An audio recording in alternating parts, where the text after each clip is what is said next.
大家好，歡迎嚟到 TKK 開心 share。咁大家都如果有睇我之前啲片，都知道我買過一個叫做 Goofus Art 嘅頭顯啦。咁啊一條 headband 咁箍住，跟住一組擺喺前邊。咁嗰陣時我都好中意嘅，因為佢咧唔係貼住隻眼，係好似嗰啲啲師傅嗰啲鏡嗰啲潛望鏡咁，可以揭起一揭，咁又可以戴住副眼鏡嚟用啦。咁亦都買咗佢個同廠出嘅一個叫 D4 Lite 嘅一個你當佢一個 Android box 啦、TV box 啦。咁咧買咗翻嚟之後一路用咧，其實我都有一啲怨言嘅。第一就係嗰個 Android box 個 D4 Lite 咧係國內版，佢冇出國際版。國際版咧要另外買，就冇辦法 update 落去。咁分別就係國際版係有 Google， 國內版係冇。咁冇 Google 咧，我就裝唔到 Netflix 啊、Disney Plus 啊、Apple TV 嗰啲落去啦。咁而佢本身係一個頭顯，咁大家會諗我直接將個插落去部 iPhone 度 ，iPhone output 出去得唔得咧？唔得。呢三個原廠叫做正版 app 咧，佢就係可能防止啲盜錄嘅問題咧，係唔俾你咁樣外接投屏出去嘅。反而我用嗰啲國內嘅睇戲嘅 app， 都係正版㗎。譬如咩騰訊視頻啊、愛奇藝嗰啲，反而你裝咗佢會員咧係可以咁樣做。但係其實我亦都冇必要，我本身嗰個係大陸版嘅Android box 嚟㗎嘛，咁本身我亦都可以入嗰啲愛奇藝啊嗰啲嘅 APK 入去裝，所以咧嗰部機就變咗好搞笑啦，又睇唔到Netflix 嗰扎嘢，淨係睇到大陸嗰扎嘢。咁但係淨係睇到大陸嗰扎嘢，其實我電話本身都已經裝晒啲嘢，我駁電話亦都可以。咁啊，所以一路都有少少雞肋嘅。咁但係個頭顯就冇乜問題嘅。咁同埋再加上我之前已經啱啱買咗一啲愛嚟令到 Switch 2可以駁到頭顯嘅設備啦，咁就可以愛嚟打 Switch 2。咁但係咧，到我開始用嚟打 Switch 2咧，我就發覺有啲唔對路啦。我戴個頭顯打 Switch 2。就梗係唔係好想我而家咁坐正正喺度慢慢喺度打啦。我坐正正喺度去打，其實我唔需要戴頭顯啦。我駁個電視機，坐正喺張凳度邊就可以啦。我戴得個頭顯，梗係想咁樣攤屍啊，掟埋一邊啊，耷低頭啊，彎住腰咁攤喺張床度上面玩嘅。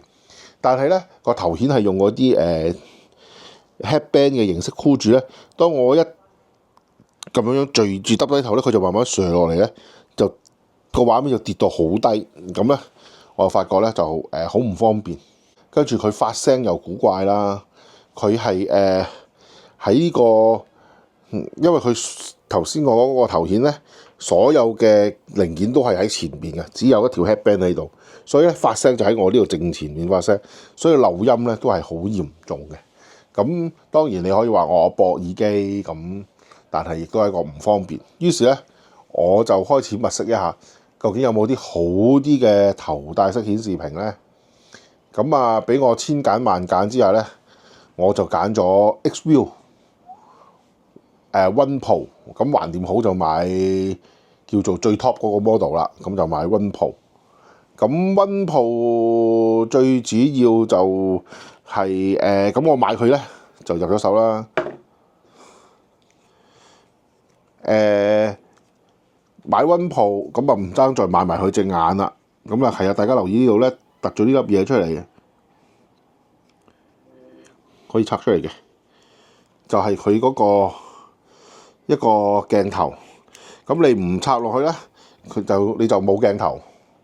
你安咗咧就有鏡頭，同埋咧就係嗰個懸浮咧就會好啲嘅。我想講嘅其中一個原因就係換呢一副嘅原因就係我 Goofus Art 咧。就冇任何特別嘅高科技，佢就根本就係一個簡單嘅一個 display 嚟嘅啫。所以個 display 喺呢個位，個畫面喺我而家呢個手位，我個頭轉咧，佢就會跟住我轉。係啦，永遠都喺我正前邊嘅。咁呢一部機咧，佢就有嗰啲所謂嘅 3DOF，就可以有懸浮，就係我 set 咗個畫面定喺度，我開咗個功能咧，個畫面喺我原本睇呢個位，當我個頭擰咗，就好似真係個電視機擺咗喺度，佢就用計算擺咗喺度。我擰咗咧，就淨係得半個畫面喺我個 display 睇到啫，就係呢個位，就好似我真係有個真嘅畫面掛咗喺呢度咁樣，而唔係跟住我咁樣去嘅。咁呢一個就係有呢個功能啦。咁買咗呢隻眼咧，就會有再增強呢個錄功能同埋可以影相。咁啊，本來去到呢一度咧就已經完事㗎啦。咁啊，再加啲小配件啦，近視眼啊，唔該配鏡啦。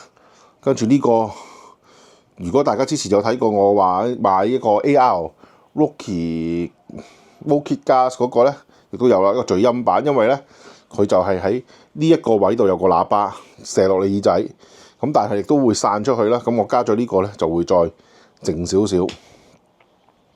跟住佢後邊呢度就插嗰條Type C 線啦，咁就可以駁落去你所有需要駁嘅嘢啦。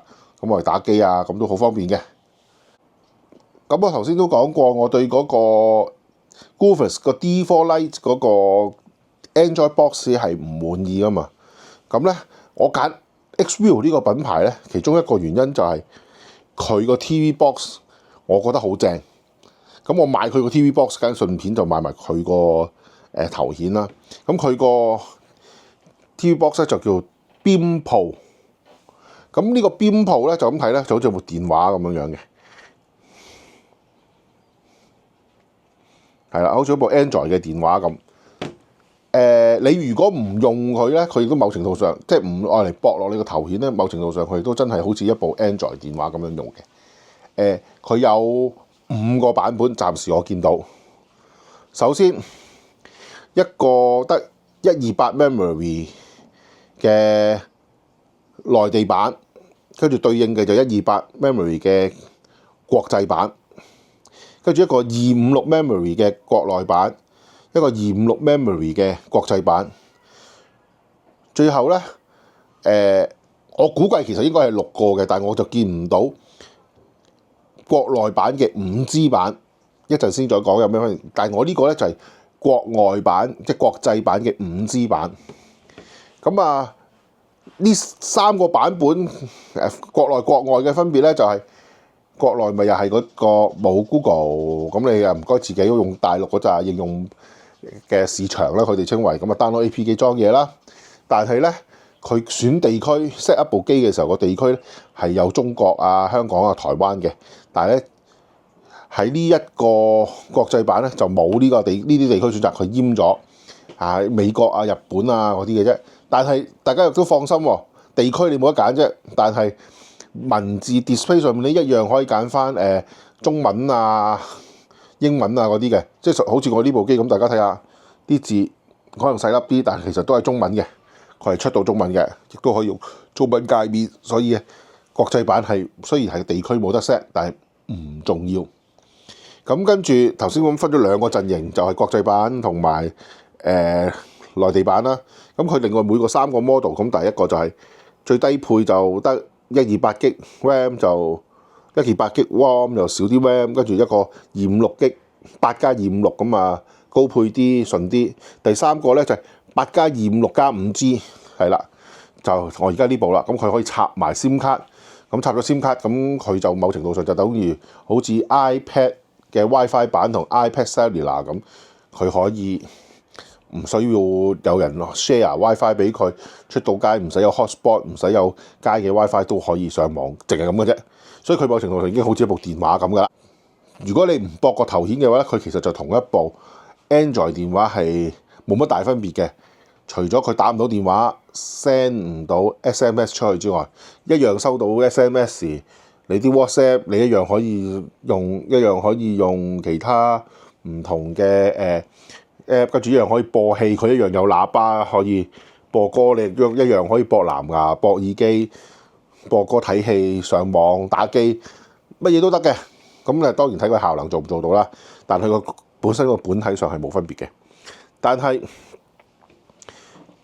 佢有啲咩特別嘅呢？第一，大家睇個相機喺後邊，見到兩隻眼好闊啦，兩個都係堅嘅鏡頭，中間呢一個係閃燈。咁呢個鏡頭呢，其實呢係冇分別嘅。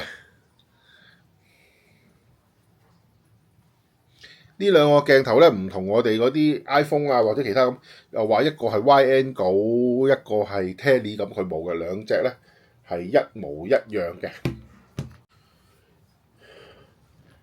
咁呢兩隻眼點解要一模一樣嘅鏡頭要做兩個，同埋擺到咁嘅型咧？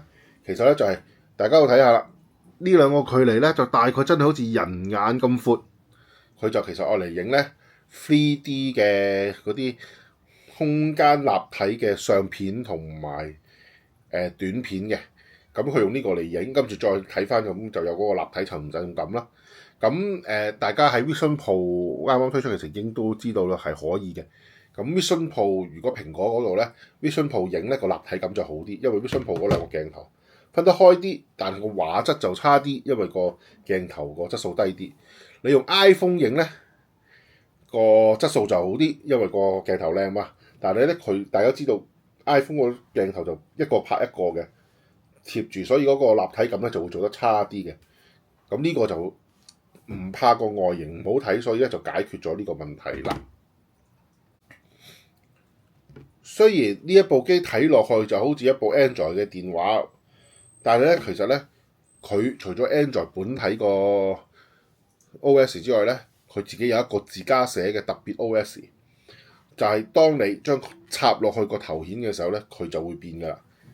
咁頭先我都講過啦，Netflix 啊、Apple TV 啊嗰扎咧就有嗰啲所謂嘅保護，你係唔可以喺個電話度 output 落去啲頭顯度㗎嘛。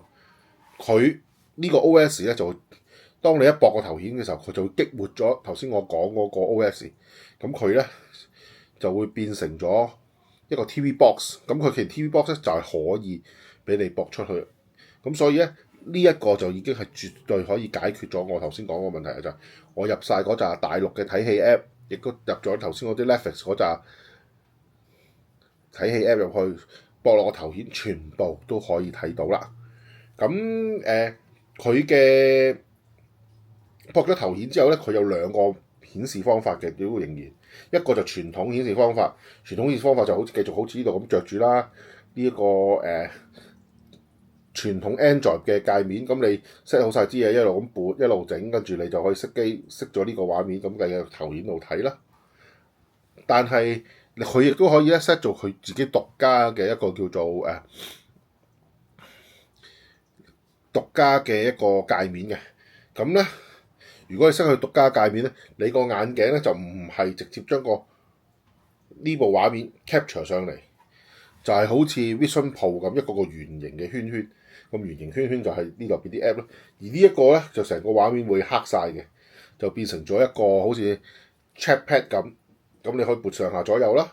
咁但係咧佢亦都有光學嘅指標，咁佢就因為佢係其實一個空間計算器，你喐呢個咧佢就可以好似喐個 pointer 咁咧。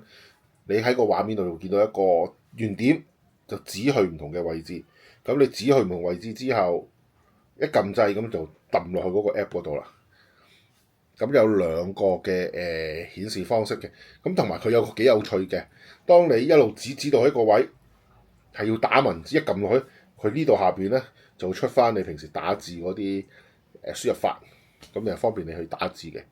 咁可以用呢個體感嘅方法去控制，或者你唔覺得唔習慣嘅，仍然都可以保持做用插咗個頭顯之後，個畫面仍然呢部機仍然係呢個手機版本嘅畫面，咁你咪繼續喺度揀，你咪眼尾睄落去，裝落去，撳完之後，咁你就可以繼續睇啦。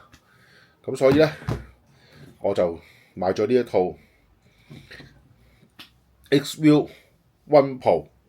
咁呢個 Xview One Pro 咧就出咗更新㗎啦。咁更新咗啲firmware 咗咧，佢亦都可以咧主動去將一啲普通 2D 嘅電影啊、遊戲啊，就變成 3D 嘅畫面。咁我都試過用嚟打Mario Kart 啦，同埋玩呢個Splatoon 3啊，即係噴噴射戰士3咧個七彈，咁係立體感係強好多，好過癮嘅。咁啊都非常之好。咁呢部機頭先我講啦，同電話有少少唔同咧，就有兩個窿嘅。咁其實咧就一邊咧就愛嚟俾你駁翻個頭顯咧，另外一邊咧愛嚟叉電。咁你可以同時叉電兼駁頭顯睇，又 keep 住佢有電嘅。咁呢個咧就係我呢期入手嘅新玩具啦。咁啊，希望大家會 like、subscribe 同埋 share 啦。拜拜。